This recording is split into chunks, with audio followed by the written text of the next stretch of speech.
This is Opinion City, where pro wrestling gets the conversation it deserves. Real voices, real opinions, live every Sunday. All right. Yo. Welcome to a brand new episode of the Opinion City podcast. I'm King Ralphie's Parmesan, and we are back together again here on another beautiful Sunday. Before we get things rolling, don't forget to like, share, and subscribe so you do not miss a single episode. And if you would like to support the show even more, we do have a Patreon. We do. So check us out on Patreon. All the links to everything down in the description below. All right. So, Sean, this episode today is a long time coming. Oh, yeah. We've been a long term in the making. Yes, we have golden opportunities, actually, that, we say, please, that's more important than this little silly little show.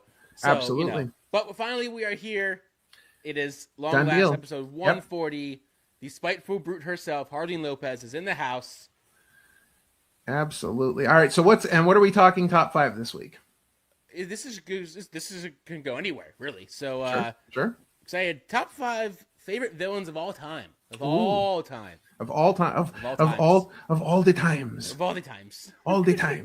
All right. So that is very exciting. So make sure you stick around to the end of the episode so you get that amazing top 5. But let's not waste any more time now that we finally got this thing rolling. Let's bring her in.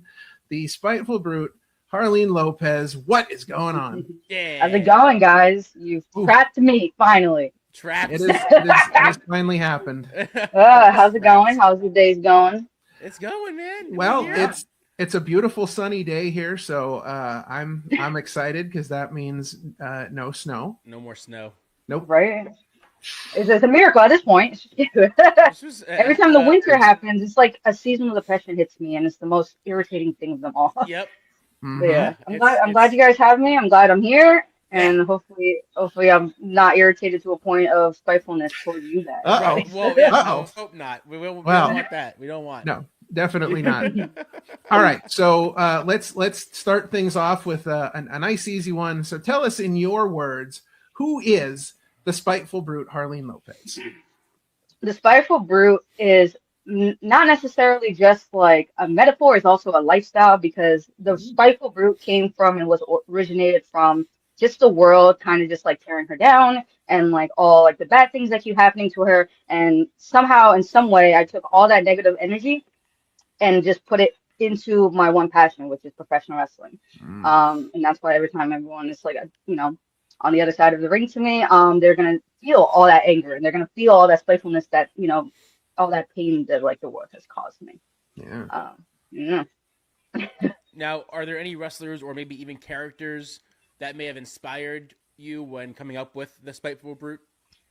And not necessarily like the gimmick itself, but a lot of wrestlers like definitely like inspired me to want to do it. Growing up, I was big on like all of these like technical wrestlers back in the Ruthless Aggression era. So like people like Eddie, people like Dean Malenko, people like I can say his name. You gotta do that if you want to. Like Chris Benoit, those guys, like those like pure workhorsemen, you could say, are the ones that actually like gravitated me towards wrestling.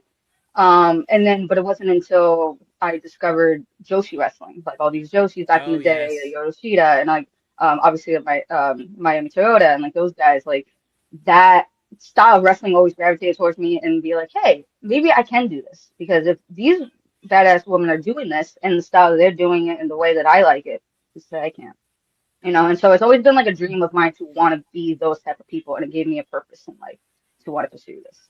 Mm-hmm. Very cool. All right, so let's run it back to the beginning. Talk to us a little bit about how your wrestling journey actually began.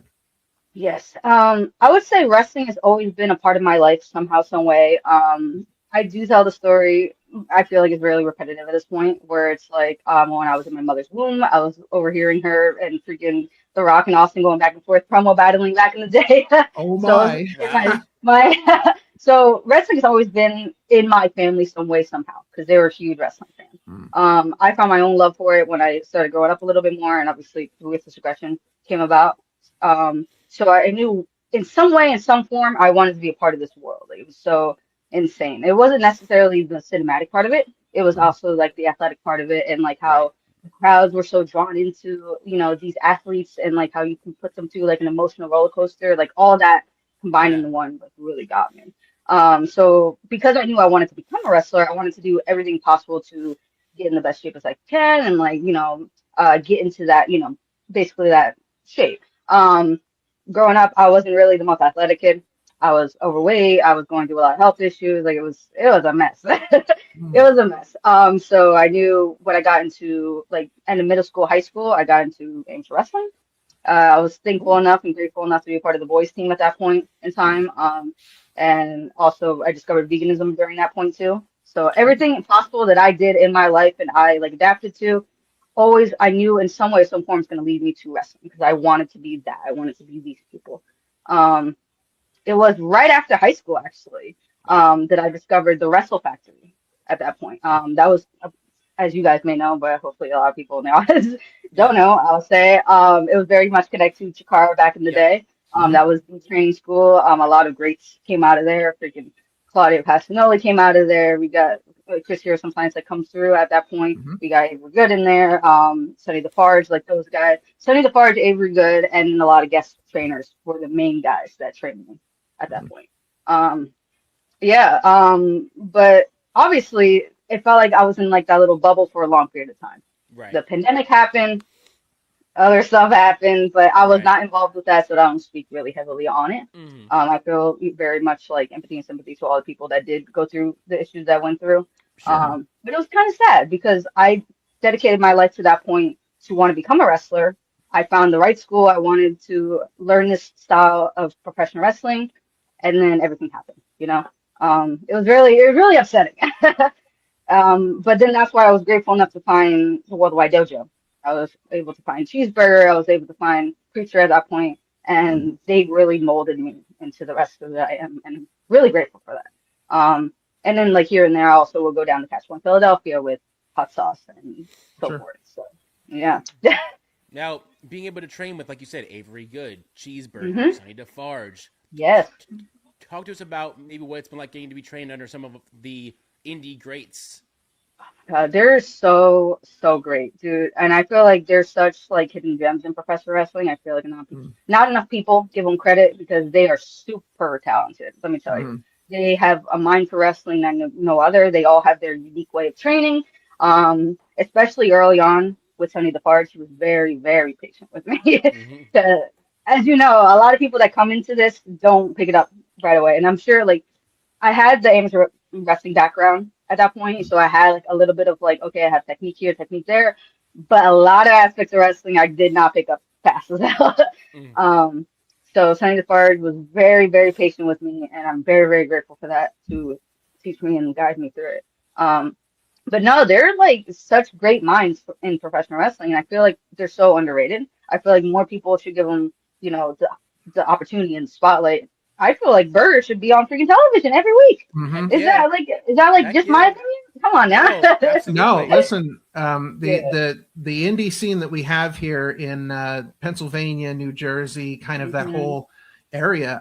There are so many names that you can pull out that have been on the scene for quite some time that really should be getting seen on television every week. It's unbelievable the talent we have around here. Definitely. And I know it always comes down to just someone giving them that chance and like backing them up and like believing in them. So that's why I'm very grateful for Power Pro Lucha that exists, because all these talented Northeast wrestlers in one place, come on. Who wouldn't want to watch Power Pro Lucha at that point? So exactly. It's really great. But yeah, I'm really grateful that all those guys and so forth that come through the dojo and at the factory back in the day took the time to, train me, believe in me, and like definitely mold me to who I am, Yeah, absolutely. So I want to circle back to something you said, because this is something that we hear quite often, and I don't think I've ever asked anybody about this, but I'm going to ask you. How many independent wrestlers do you know that are not vegans? Because I'm hearing this, I hear this vegan thing all the time now. Really? I'm not vegan.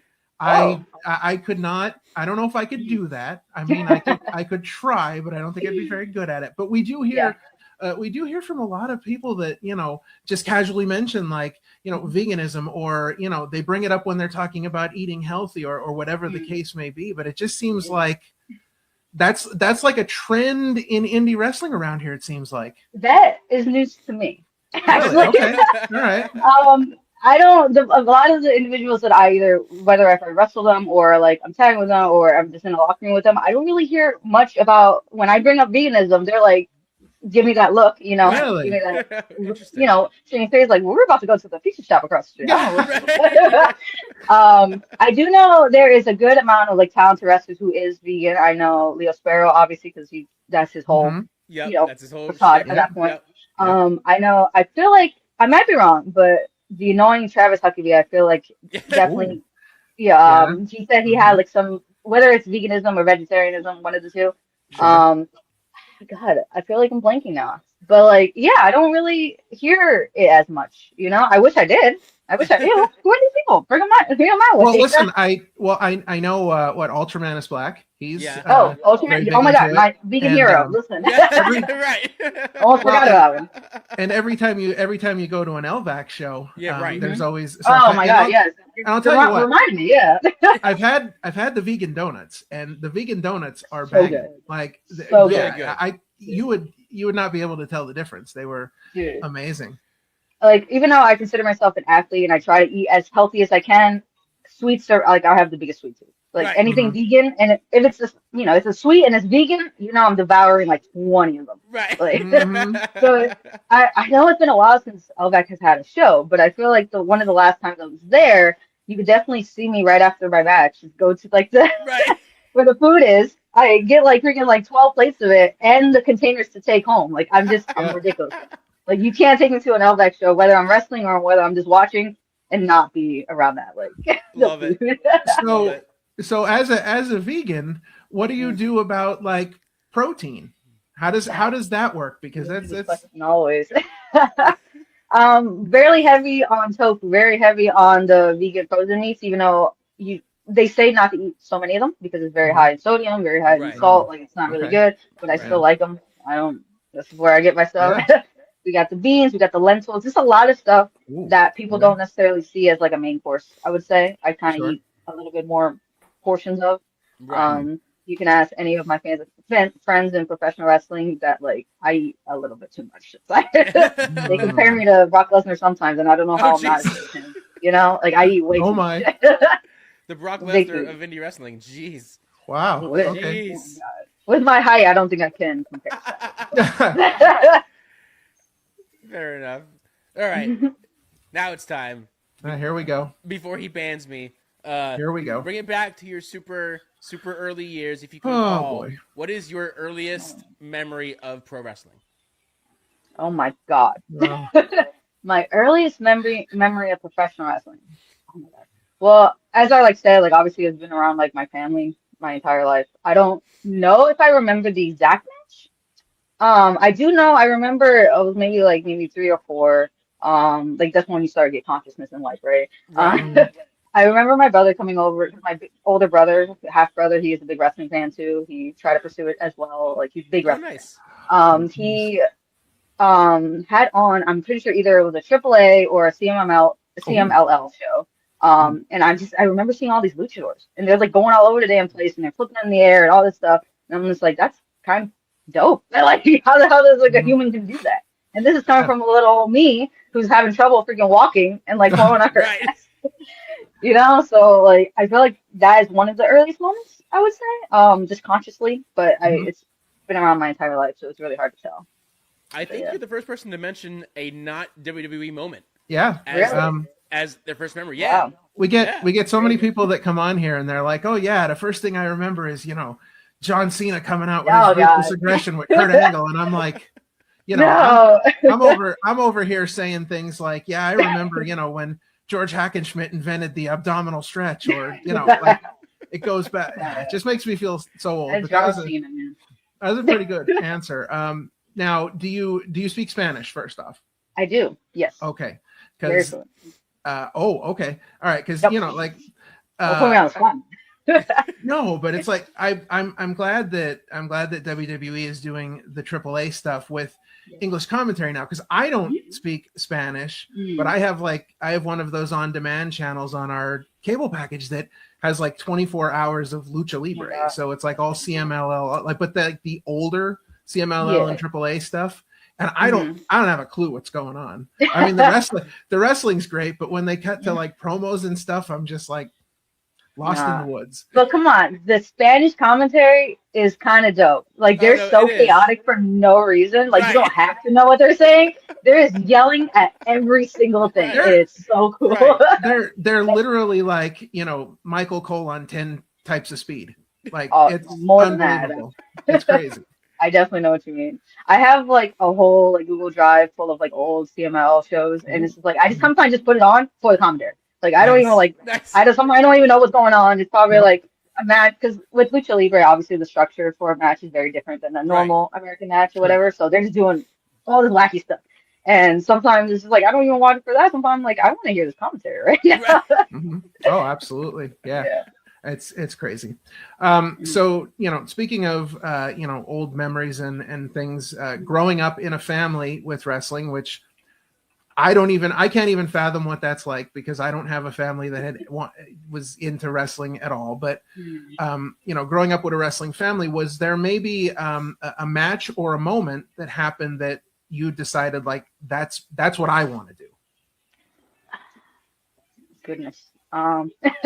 So, like, with my family being such big wrestling fans, they actually were very against me wanting to be wrestling. Oh, really? It's the funniest thing. Like, they would be like, yeah, great. It's an awesome dream, whatever. That's so cool. But then when I actually started doing it, I'm like, maybe, I don't know, man. Like, as I'm coming, because I was right out of high school. I just started college. I was living on campus at that point.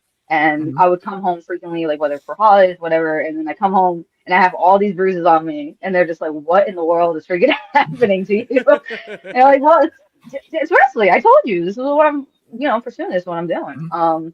So I guess in their brains, they didn't really necessarily like commute the two, where it's like being a fan, wanting to do it, and then like actually doing it. Right.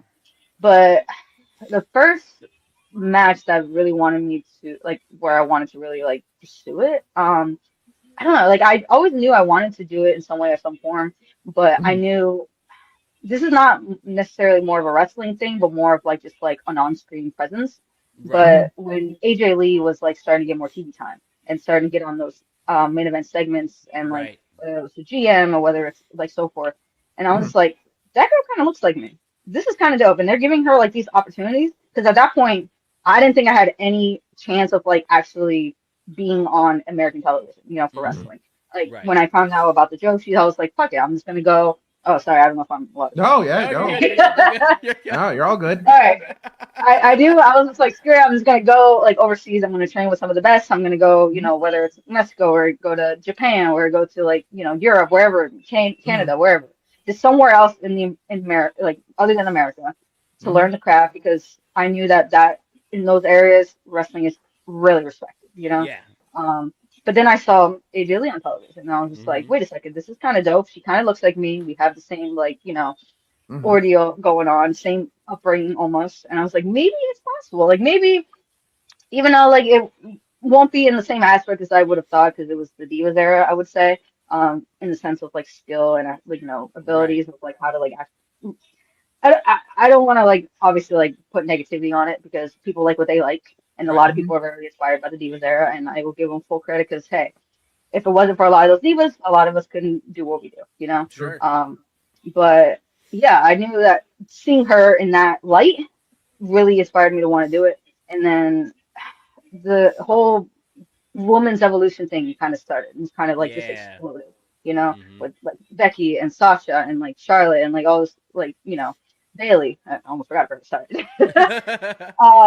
Like that whole like explosion of like giving women opportunity and they're wrestling, as like maybe not as intense yet, but just as good as the guys, and they're bringing in like the audiences and people want to see them, and I'm just like, now this is really like a thing that could happen, I could do this, and I think it really shot off when like it's probably gonna like age me when Becky was in the main event of WrestleMania. Regardless of how that match happened, that is a woman. Those are women in the main event of WrestleMania, right? The last match on the card.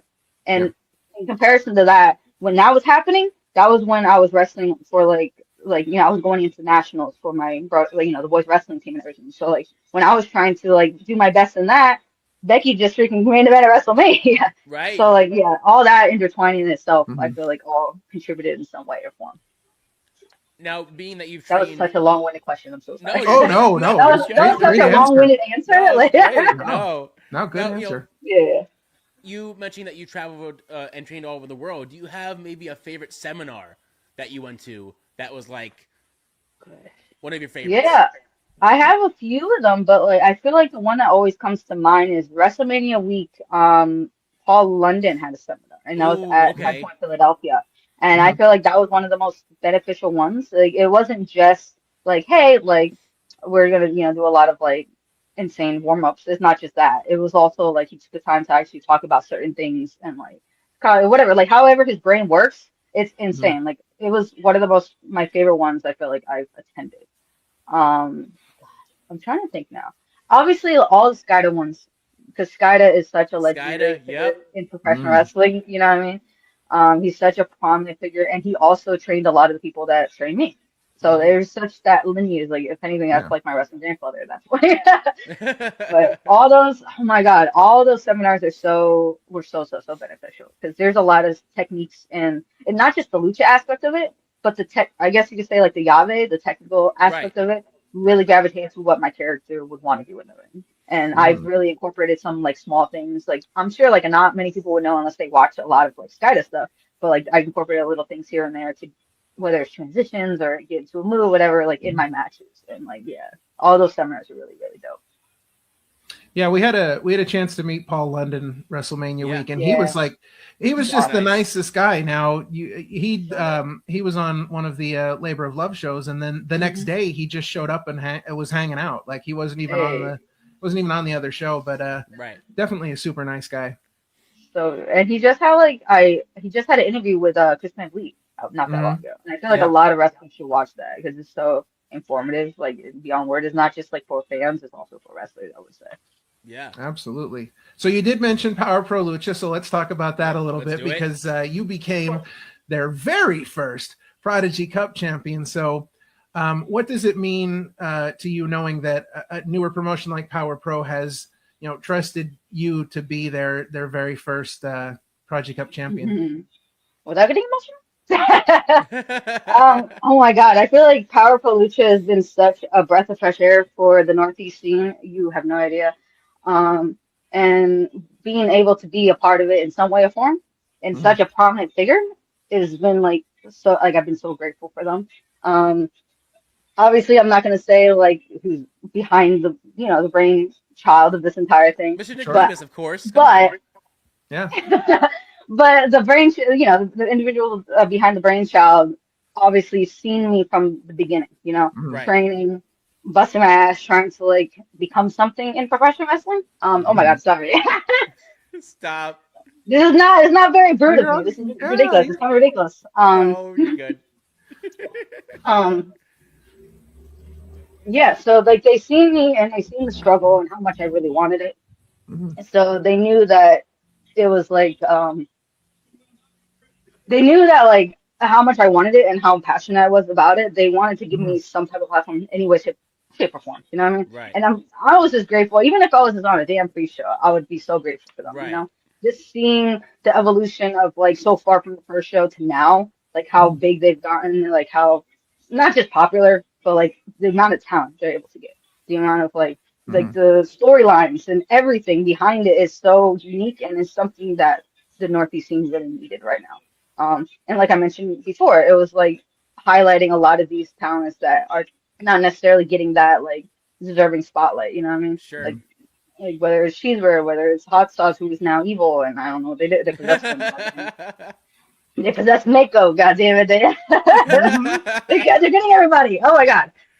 And also with the Prodigy Cup, and especially like whether it's the Prodigy Cup tournament that just occurred with me or the Prodigy Cup tournament is happening, there is a lot of new faces out there that is doing such great work and they're busting their ass. And like I'm really grateful that they have a whole promotion backing them up, just like they did with me.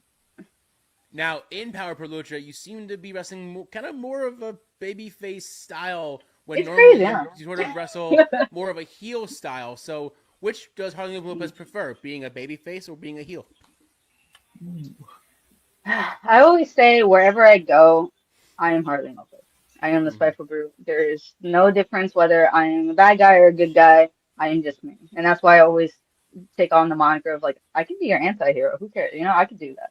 Sure. When I got to Power Pro Lucha, definitely the fans gravitated towards me a lot, a lot faster than most places, which was a shock to me. It was definitely a shock to me.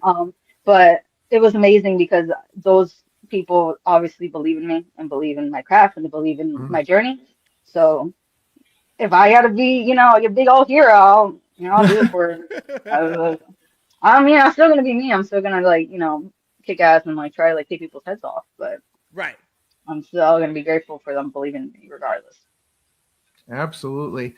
Now, speaking of championships, you are the current reigning and defending SWA Queen of the Summit champion, and you've held that title for over 400 days. So at this point, you're not just really defending a belt, it's like you're building a legacy.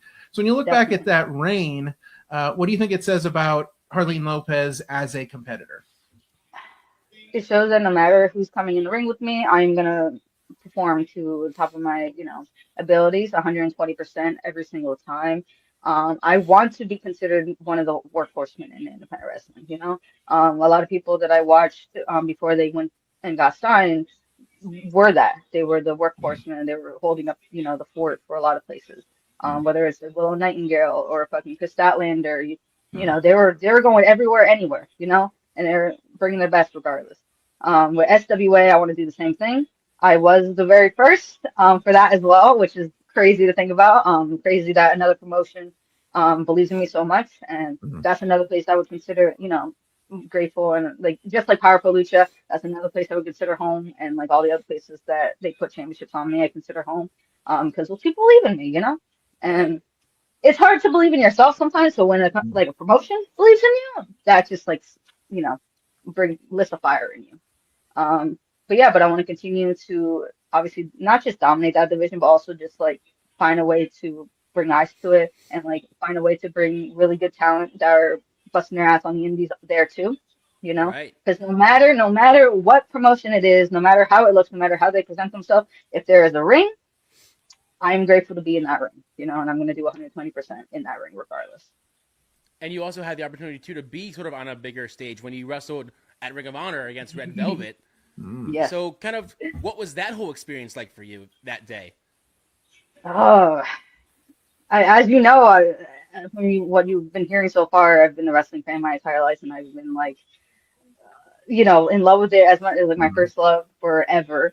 And Ring of Honor was one of the places that I watched religiously growing up, that era with the Kevin Steens and the El Genericos and the Eric Stevens and Brian Danielsons, those have, Chris Hero, freaking Nigel McGuinness, Yes. Those guys were the foundation to what I love sometimes, what I mean? Regardless of I said the Joshis, of course, and I said, the technical wrestlers of the Ruthless Russian era. Ring of Honor at that point was also my love, my bread. That's the foundation I fell in love with too. So getting an opportunity to wrestle on Ring of Honor in this generation, this as an adult, tell me it was. I don't know if my body was my soul was in my body that night. I don't know. But the craziest part of that, no matter who they put me in the ring with that night, when I got out there, obviously I was nervous and I was scared shitless. But the second I was in the ring and the bell rang, something about it, there was a calmness. It felt normal to me. Something about it just felt right. I was it's just wrestling, this is what I do every single weekend. So what was I even nervous about coming out? But it was such an unbelievable moment, and I feel I hope within the next couple of years, they keep asking me to come back, because you never know, they're such a big promotion, one of the biggest, literally number 2, or number 1, whatever you consider. Sure. So, but yeah, that's definitely a moment that I am very grateful for, and I think about all the time, Absolutely. Well, speaking of matches, what are maybe some of your favorite matches that you've had in your career thus far? Oh, that one's gonna be a tough question. 'Cause I feel like I've had so many at this point. Oh my Mhm. goodness. Obviously I'm gonna go with the easy one first, and that was against Gabby Forza at the last Power Pro Lucha show for the Ooh, Project. yeah. That So girl good. is a powerhouse. She is a beast. She is basically woman Terminator at this point. Yeah, seriously. But allowing me to, have an opportunity against her and to feel like, because she's like basically one of the ones up. You know what I mean? Everyone's talking about her. Yep. She's very talented, she's very well. She's training with some of the best out there right now. Mhm. Obviously she knows what she wants out of wrestling, and she's doing a fantastic job doing it and like getting that recognition, and I want to be in that same conversation. So being in the ring with her and being able to hold my own was great, and it was a great match. I don't necessarily hug or like shake hands or like be one with like the friendliness with people, but I will put on the gnome hat, Yes. because that's the same. Because if she put it on me, that's the same thing as the handshake and the bow, Mhm. So I will put Right. it Yep. on. Um, Gosh, who else? Who else? Who else? Who else? Who else? Why am I blanking? Oh, so at Wrestling Open, I wrestled Megan Bain at one point. That Ooh, was Yes. yeah. my Wrestling Open debut. That match was meant like it hurt, but hurt in a good way. Because she brings it every single time. She's also a beast. That's why she is signed one of the best. And I feel like that match also helped me establish who I am and like what Special Hoops can bring. So I'm very grateful for that match too. And I'm trying to think. Gosh, I feel like I have so many. I feel like you guys should give me a list. Like, so what did you do for this match? Oh my God. I also would say the first Prodigy Cup tournament. Not necessarily anything that occurred in it or because I won it, but because that was alongside my peers. Those are the people that I trained with. Those are the people I saw every weekend at that point, Right. and I'm very grateful I got to share that with all of them. Even though the one of those one of those men in there gives me a goddamn headache every single time I see him. Um, you know who I'm talking about. Yeah. Oh boy. But yes. And also the Ryan Mooney match from the very first Power Pro Lucha show. We can't Mhm. forget about that one. You know what I mean? Yeah. Yeah. That that is, oh God, that's another man that gives me a headache. But but before all that occurred, Ryan Mooney was definitely an individual on the independent scenes that I wanted to be just like. I want his Mhm. intensity. I want his, ruthlessness. Like I Mhm. want it to be him. You know what I mean? So getting the chance to wrestle him and like go toe to toe with him in that match for the very first Power Pro Lucha show was definitely like a great experience. I mean, heck, he didn't really like shake my hand after. I'm not going to talk about that. And now he just wants to bother me and be a part of freaking this new established fist, which, by the way, Gum Jay Lee's in there now with his ice Yep. cream. This is getting all over the place. Well, like, I don't know. where they got? Where did they get him? But You where'd he let come them from? have it. You let them have it pretty good when they interrupted your interview. Right. Right. You told Because them off like, quite nicely. you wouldn't want to shake my hand after that match because I actually respect you, man. But now you Right. want me to give you guys some type of value? Come on, Yeah. come on. No, I'm Right. kidding. Yeah, they're such headaches. But I have a feeling that's not gonna be the last I'm gonna see them. So yeah, Yeah. that's totally sure then. But And of course, you speaking of Gabby Forza, if you want to hear her take on your match with her, she will be here next week. So Yeah. definitely hey, hell looking yeah. forward to that. But a great Yeah. great list of matches. I feel like you talk about Power Pro Lucha and you talk about the organization and what they're doing, and I feel like they've really given you an opportunity to really stand out among the rest of the roster. It's insane. Especially because the roster is all guys that I watched. I wouldn't say growing up at that point, 'cause I was definitely in high school at that point, so I wasn't growing up anymore. But Mhm. in high school, I was big on the Chikara scene. I was a big fan, and I was watching it almost religiously. So like a lot of those guys, I was able to watch, and I'm now getting to share a locker room with. Like, Mhm. come on now, insane. Now, But yeah, my goal there is definitely to like gain the respect of every single one of those guys, even if some of them are possessed right now. Hopefully, when they return back to their normal form, Not possessed. I'll Not be possessed. able to, gain their respect. Hopefully, to share amongst them in that locker room. Yeah. Absolutely. Now, back when we spoke to Bear Bronson and sort of Gabby a little bit at the end there, we had asked them about, who maybe haven't they wrestled that they would like to wrestle in the future. But Bear Bronson instead had like a goal of 3 people that, like, I guess that he wanted to wrestle within that year. Do you have a goal of 3 people that you want to wrestle that you haven't wrestled yet this year? Ooh. I feel like that list is so long. Obviously, I finally get the chance to have one of those opportunities, which is against Amira at the next Power Yeah. Pro Lucha event in Mm-hmm. Rosario. That one is really gonna test me because she is killing it right now. She is doing really freaking well, and like it's not just like popular again because I always speak about popularity because a lot of people get popular really easily in wrestling Right. sometimes if they do social media right. But she's also like really freaking good and really freaking talented, and she knows what she's doing, and like that's another person I want to be just like in the scene.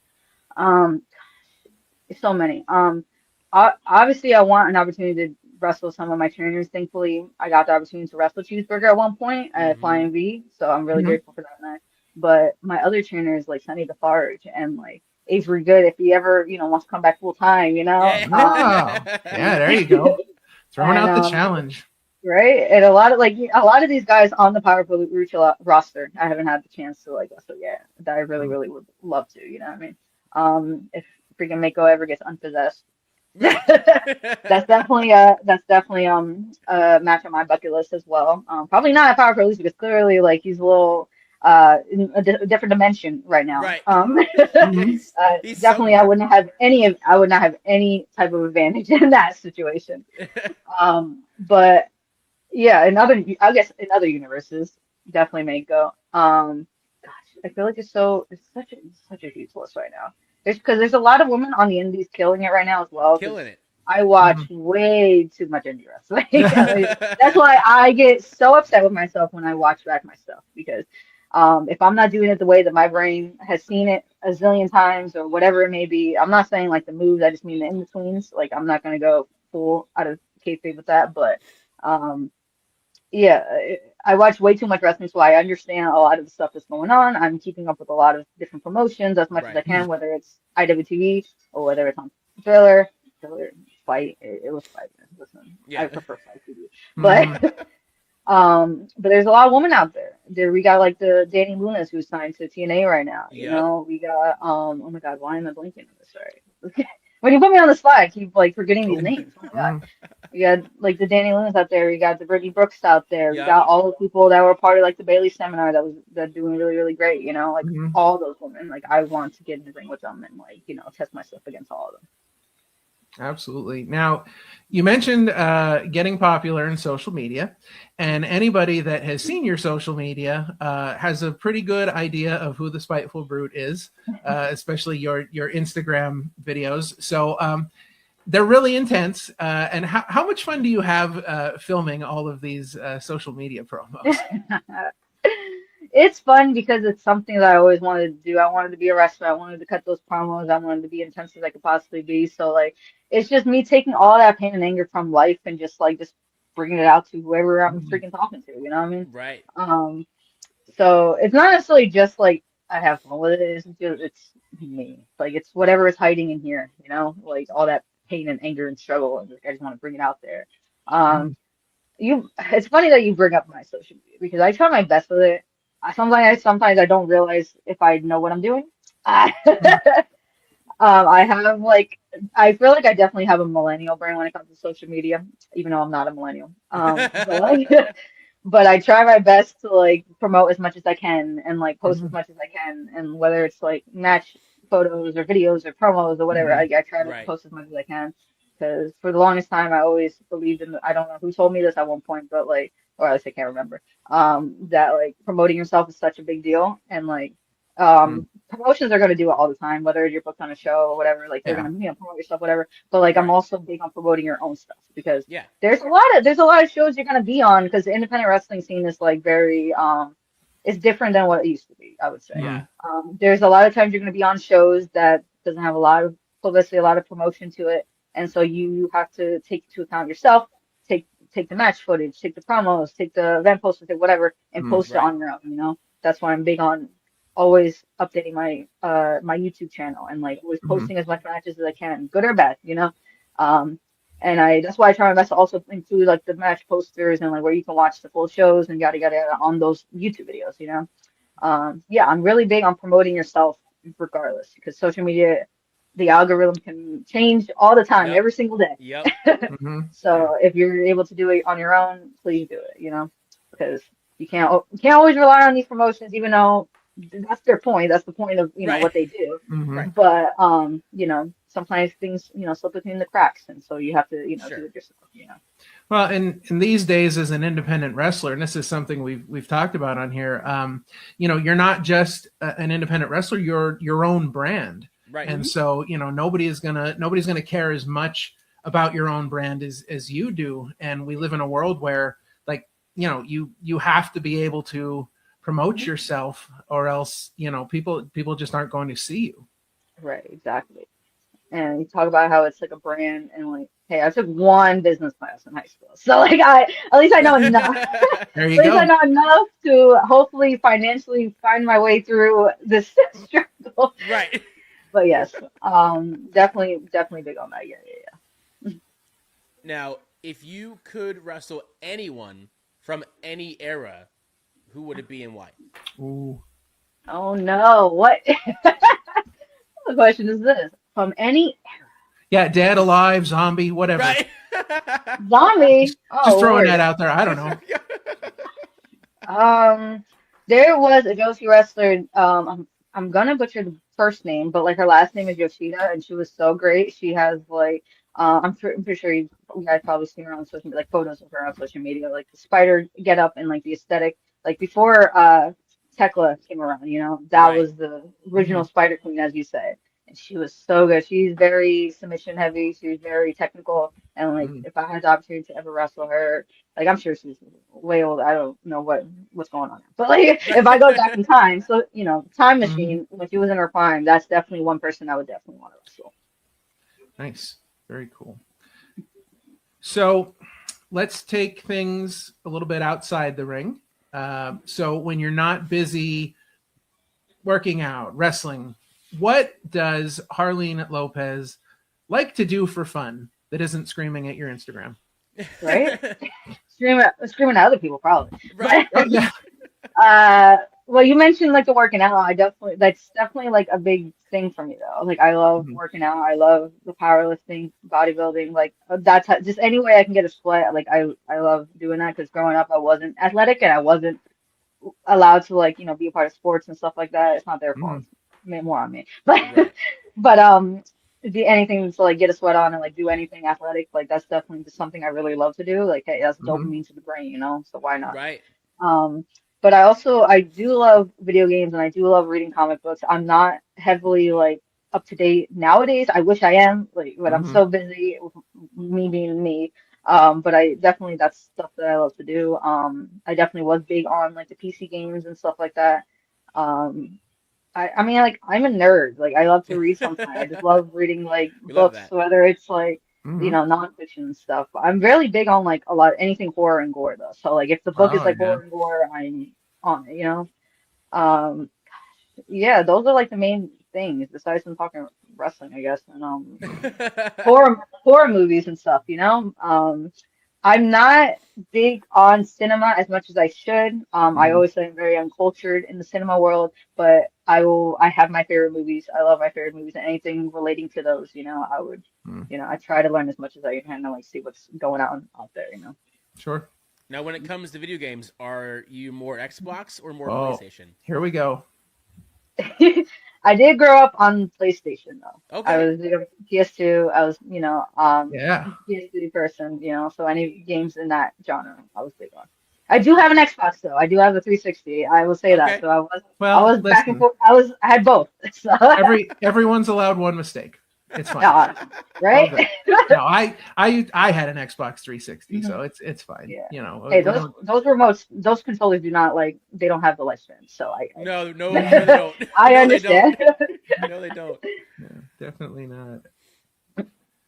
All right. So, looking forward, looking ahead to the future, maybe this year or beyond, what does the future hold for the Spiteful Brute? What does the future hold for the Spiteful Brute? I just want to continue to evolve as much as I can, learn as much as I can, Mhm. um, be as uh be able to like go to many promotions as I possibly can, like find a way to be as valuable as I can, regardless of what it is. Because Mhm. all I want to do is learn. I don't want to do is travel. Be as versatile as I can in the ring, regardless who I'm in there with. Um, yeah, I just want to be the best versions I possibly can, of Harleen Lopez. My goal is always to go overseas and wrestle consistently and, continuously, whether it's Japan, whether it's Germany, because there's a lot of good promotions out there. Mhm. There's a lot of people running out there with a lot of great talent. So that's definitely is always still a goal of mine since, I started. So yeah. So you mentioned traveling. What is the farthest that you have traveled for a wrestling show that you were wrestling on? I'm trying to remember because me and geography are not best friends.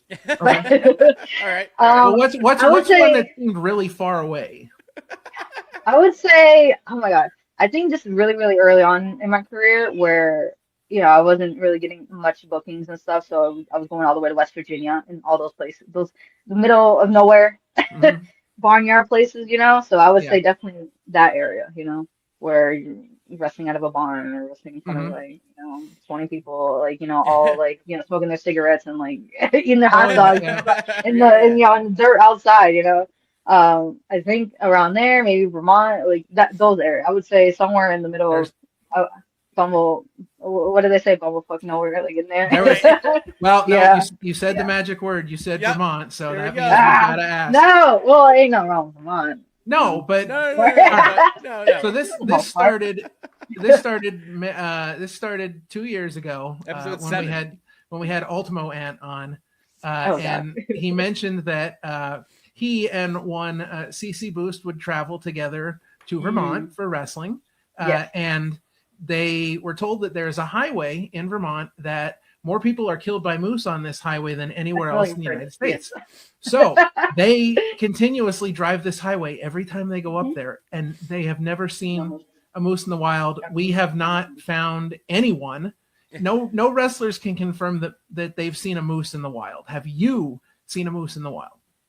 Like not at a I zoo, don't because we heard know. somebody see one at a zoo, so we don't Well, know if that was as a like vegan, I don't support zoos, so it's okay.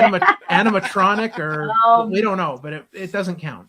I don't know. I feel like if I did, I probably hallucinated and thought it was like a chupacabra or something. But Oh, okay. maybe I don't Right. know. I've seen deer.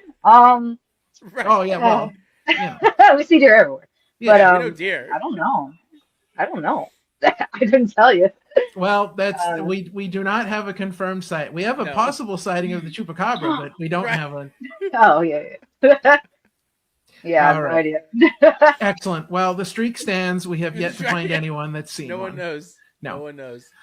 All right. Well, that is going to bring us to Sean's favorite time. It is the last question of the interview. So, Sean, Yay. why don't you take it away? Let's do it. So, for you, Spiteful Brute, Harleen Lopez, what Hmm. does pro wrestling mean to you, and what is the significance that it has had on your life?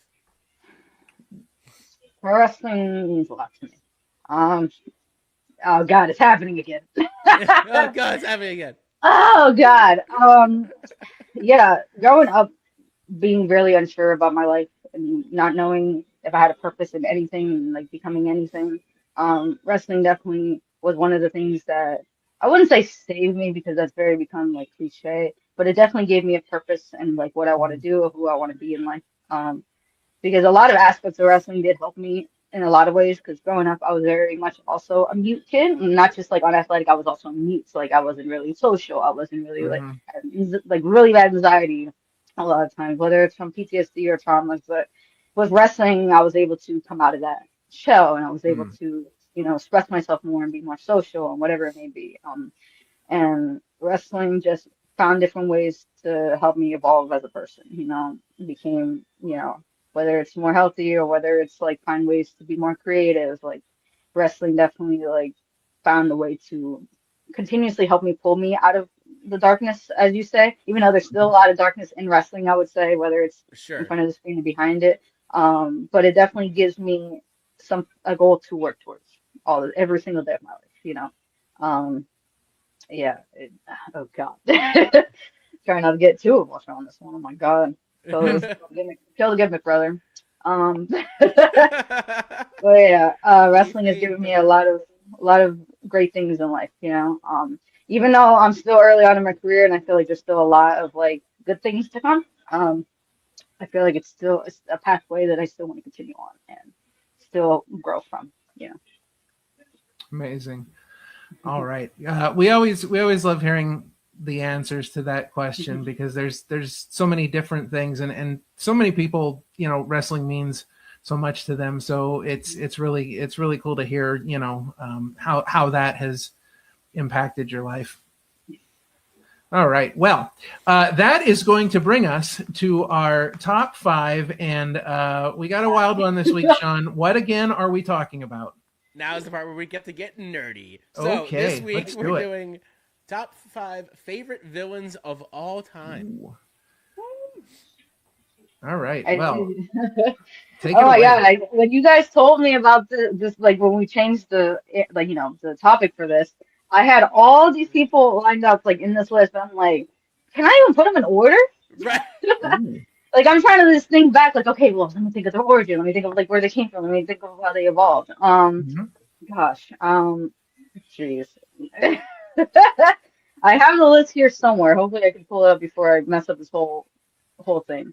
I Okay. think so. We start with number 1. Sorry, number 5 or number 1? We start with number 5 and we'll work our way down. So number 5, work our way up. Yeah. Gosh. Okay. I'm gonna throw number 5, maybe like Green Goblin in there. Oh, Comic nice. book. Okay. Comic book version. Heck I yeah. know I mean, like the movie version is also dope. You know what I mean? Mhm. Like, the Spider-Man series is definitely something that I grew up on. Like, hey, listen, the original Spider-Man was definitely like my go-to movie series. You know? Mhm. But I think the comic book version is just a little more grimmier and darker for me. So I definitely would go for that Did you like Spider-Man 3? I have to ask. Did you like Spider-Man 3 Spider-Man from the original? Yes. From the Yeah. original. Fine. Okay. But like but I definitely wouldn't put it up there. Okay. Makes But sense. but I did enjoy it. So yeah, I think I'm gonna start with that one. If that's Okay. I know your No. opinions are. Hey, That's your that's list, yeah, no, that's a good pick. Okay. Number 4. Oh my God, I'm looking at the list right now. I don't know who to put number 4 now. The stress is on. You know, I'm gonna. We're on comic books, right? We're not gonna go Yeah. movie. Okay, can we go movie? Yeah, we can go anywhere you want. Wherever way you want. Yeah, it's your top 5. All right, so number 4, I'm gonna put Hannibal Lecter in there. It's a weird one, but I'm gonna put yeah, Hannibal. no. Okay. Yeah, Okay. a lot of those scenes when a lot of those scenes I definitely gravitate towards, and I feel like there's a way that like the Spider for Harleen Lopez takes from that, but also just makes it a little more intense. So the way that his brain used to work is it's a little dark, but like that's definitely like something I feel like I have like a connection there, and it's weird, and like I don't want to get too much into it, but HL, I get it. The initials HL, I Right. get it. Yeah. Exactly. I understand. Oh my gosh. Number three. I'm looking at them. Oh my God. Game Let's time put- decisions. Let's put because I feel like the movie's coming out soon, but like for comic book wise, let's put Doomsday in there. Doomsday. All right. Yeah. Nice. Yeah. I grew up on it. I don't remember much about it, but I do remember he was like there's a lot of stuff in there that I did connect towards. I get what the Dutch did. So I definitely put number 3 there. So are you Yes. excited for Doomsday this year? The movie. I am, but I also feel like I've seen a lot of like negative stuff said about it, so like I don't know. I need to get off the bad parts of Reddit. Is Right. what I need to do. That part's that's a good. Yes. Yeah. But definitely Reddit. excited. I've been told that there are many Reddits out there devoted to puzzles, and I'm sure that there's nothing evil on there. So that might be a safe topic. There's too much evil stuff on Reddit. Don't let too much. It's just as bad as 4chan, but come on. Oh God. Okay. Still going on the list. God damn. All right, so number two. Number two. Woo. Oh my God, I have two. I feel like they're tied up right now, but there's definitely biasness behind these. Of course. It's your list. That's fine. Yeah. I'm gonna Biased put people Joker at out. number two. Oh, Joker, nice. okay. Yeah, Jumper. good call. Obviously, I feel like that one's a little obvious for some people, regardless if it's like my name or whatever. But he's very much a misunderstood character, I would say. And like, Do you have a favorite Joker though? do I have a favorite Joker? A favorite Joker, whether it's animated, live action, Oh, like I feel like Heath Ledger's portrayal of him on screen was definitely like the closest to the comic book, I would say. But I know, like, maybe people are gonna do, but like, but he definitely did a great job at it. So, but like because of childhood nostalgia, I'm definitely gonna say that. Over time, obviously, there's like different iterations, different comic books, of course. I've been exposed to, but like something about I always go back to the on-screen version for some reason. I don't know. Like he did such a good job at it. Oh my God. number The one. big number one. This is it. The big one. The big reveal. I feel like you were gonna hate me for this. So like, but this is a bias. Well. This is a bias to me. It's a bias to me. Okay. Because this is my like. I mean, there is comic book versions of this, but it's also a movie series franchise, and like this is like my favorite franchise of all time. Okay. Jigsaw.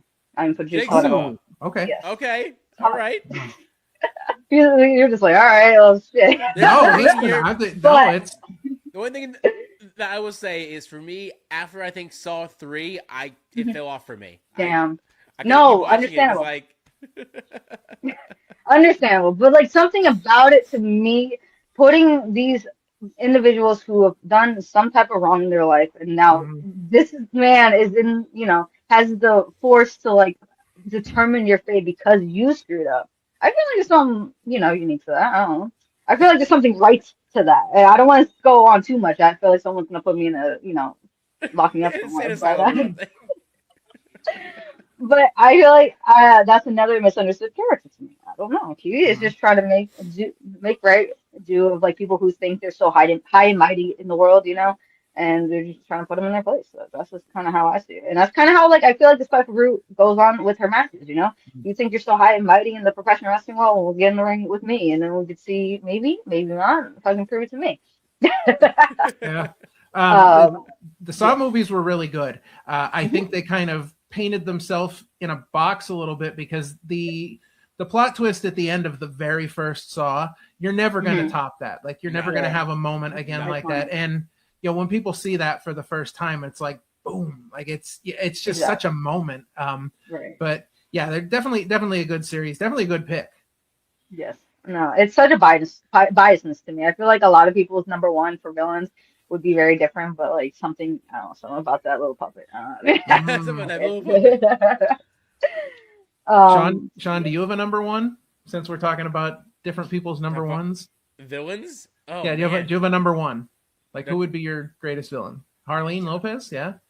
Well, right. Maybe the way you yell at me when I yell at you when you're going to the ring. Well, you know how many times I heard you, man? I heard both of you. I freaking LVAC all the damn time. I'm like, I just want a match, and that's what you gotta tell me. Get on your podcast. Come on. Well, you got me, man. You got me here. I'm here. That's right. Damn. It worked. I'm wearing you down, baby. Wearing you down. Yeah, I can't sleep at night because of you. Because all I'm thinking of, oh my God, this man yelled at me again. I just won this match. He's telling me I can't enough. Oh yes. Those are honestly probably the best moments, though, is whenever we get yelled back at a show by somebody, anybody, you or whoever it is. Oh man. That's not right. No. It's the joy. Yes. Now, if I had to pick a number one, my number one would be Magneto, because I'm a huge X-Men fan, and I think that the reason I would put Magneto at number one is that he truly has never believed he was a villain ever. Like everything that he's done, he's always believed in his mind he was doing for the better of mutant kind or the betterment of people. So I think that's a whole different type of cerebral villain, the villain that believes that they're always doing the right thing. Definitely anti. Crazy. Damn, that got me changing my list. Hold on. Uh-oh. Whoa. Hold on a second. Because the X-Men series is definitely something I love too. I have way too many of them. I feel like I need to start reading. I'm a little behind, but There's, keeping up with it is just, especially if you're trying to read the comics, like you try to read one storyline and you've got to read like 17 different comics, right. like go through all these different series, and it's a lot to keep up with. Yeah, I feel like if we were like, if you got exposed to it a little like earlier in your life, and then you're able to like grow up with it, I feel like it's way easier. You know what I mean? Mm-hmm. As an adult, it's hard to go back and be like, wait, what did I fucking miss out on? Yeah, right. Damn it. Yeah. Now, did you watch the X-Men '97 series? I did not finish it though, but I did start it. I need to finish it. You just reminded me. Oh my god! It is but amazing. It's good. It is really very good. It is so good. Yeah. It's so good. So good. Oh my god. All right. Well, Screw the gym. I'm about to go binge that. Right. Exactly. Hey, they work out the mind. Yep. Exactly. There you go. You can create Jesus going on me. Maybe I can steal something. Yeah. All right. Well, a great top 5. Definitely a topic that we have never discussed here, but definitely a good list. So that'll bring us to some upcoming events. So what is going on in the life of Harleen Lopez that you would like to spotlight at this time? Yes, hopefully I can remember all of them right now. All right. Because there's so many. I do have, I'm sure you guys know about the Power Pro Lucha 2-night event in Rosario. Why is my computer not fucking letting me go in? Uh-oh. April 3rd. What day is it? All right. April 3rd. And Rosario 2-night event, April 3rd, April 4th.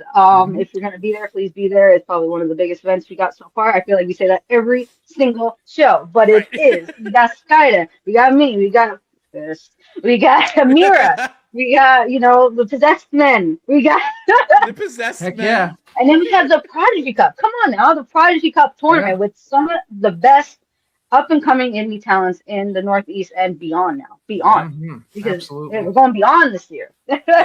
We are. And there are so many picks in there. I feel like I wish could win. Like, hey, like give me the pen. I want him to win. But like, right.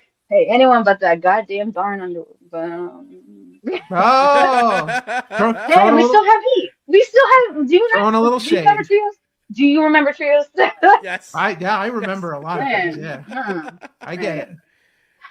That man, he beat up Dan Yost. I'm not over it. But there's a whole bunch of new talents. If you have not been at a Power Pro Lucha show, please go to a Power Pro Lucha show just to see the uprising. Basically the future. Oh my god. Come on now. I wish I was in this tournament again. What are they doing? Well, I got Amira. That's going to be a fantastic match. I'm so looking forward to it. It's definitely a match I wanted forever. So, besides from that, I am going to be in Silver Springs, Maryland for the next YMV show. I believe that is March 21st. I am also going to be back at Beyond. I'm trying to get the date for that. Oh my god. It is the return of the tournament for tomorrow. For the Women's Revolution. Women's Wrestling Revolution also came back. That's a whole big return. So Beyond Wrestling, give me the date. March 22nd. That's not even.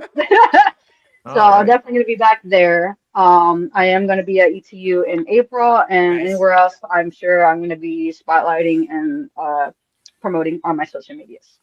So, yes. Well, speaking of your social medias, that has been running across the bottom of the screen for the whole episode. So make sure that you are following Harleen Lopez on all socials. Go back and watch all her Instagram reels. They're amazing. Yes, but you can see exactly where you can go out and see Harleen Lopez when she comes to your area. So definitely check that out. Of course, we will be at Power Pro Lucha in April as well. We will be doing our pre-show, and tickets are. I mean, the ticket booth's on fire. Right. Like there's front row's gone for both nights. Rows 2 through 5 are almost gone, as I understand it, for both nights. We're talking standing room only left. Do not get left out in the cold. Get your tickets now. It's going to be an incredible show. We're super excited for that. And of course, if you can't be there, you can do the next best thing. Head over to IWTV and sign up for their subscription. I did the math before our last Road to Anniversario show, and there is over 22,000 hours of content. There's almost 12,000 events from close to 400 promotions on IWTV. So for $10 a month, and you get both nights of Anniversario, you can catch up on season 1 of Power Pro Lucha. Lots of great stuff on there. And as we mentioned earlier, this is actually a pretty big week for us. This week we have some interviews coming out from Fist of the North Star. Yeah. So every night this week at 7:45 p.m. over on our YouTube channel, you can get all the interviews. At the end of the week, we also have an interview from Labor of Love from their Love Hate show. We have an exclusive interview with Big Calyx that we will be putting up at the end of the week. And then next week, we're talking to Gabby Forza. Yeah. And we will get a full on conversation with her and find out how she felt about the match with Harleen Lopez. And in 2 weeks, we have something that we never thought would happen. And if you're a big Power Pro Lucha fan, you are going to want to see this. We will be interviewing Poison Hawk in 2 weeks, which is absolutely insane to think about. But you get him out of the cave. listen. I have made many interdimensional faxes back and forth. You have the keys to the second dimension? I've called him.